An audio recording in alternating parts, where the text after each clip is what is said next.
Hello, my name is Nicole Daub. I am head conservator here at the Maryland Archaeological Conservation Laboratory, and today we're going to be taking a closer look at a conservation technique called electrolytic reduction or electrolysis. Now, this is a technique whereby we are attempting to remove harmful salts from archaeologically recovered metal artifacts. The salts were acquired during the burial environment, and if left in situ within the structure of the artifact, it could cause potential damage and additional deterioration.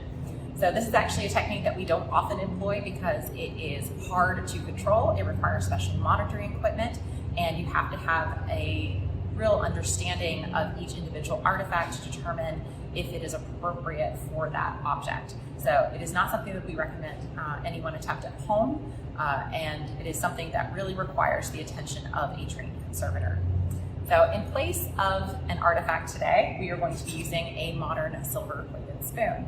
Now, if you can recall back to your early chemistry days, you know that some materials are positively charged while other materials are negatively charged. So the silver is positive and the sulfur tarnish is negatively charged, thus they are attracted to one another. We're going to be using electricity to influence the way that those two materials are attracted to one another. So we're going to start off with our solution of water, and we're going to add an electrolyte to improve the conductivity of the solution. Very useful spoon for that purpose. So now we are going to attach the negative electrode to our positively charged spoon. Likewise, we are going to take our positive electrode and attach it to a piece of stainless steel mesh to make it positive. This is going to be our sacrificial anode.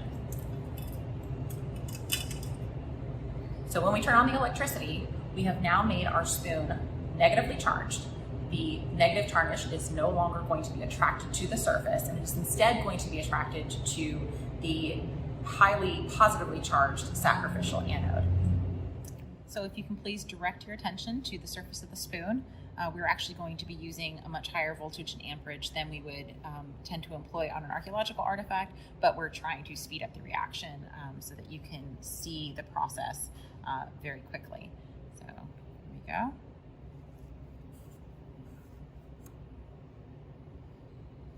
And you can see how very fast that reaction can take place.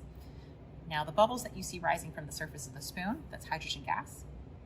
And we can actually use that process to help in the cleaning of an artifact, say a heavily concreted marine artifact. The bubbles, through an act of erosion, can actually weaken the interface between the corrosion product and the surface of the object, which can actually expedite the cleaning process as well. Thank you for joining us today, and we hope to see you at the Mac Lab when tours resume very soon. Everyone, be well.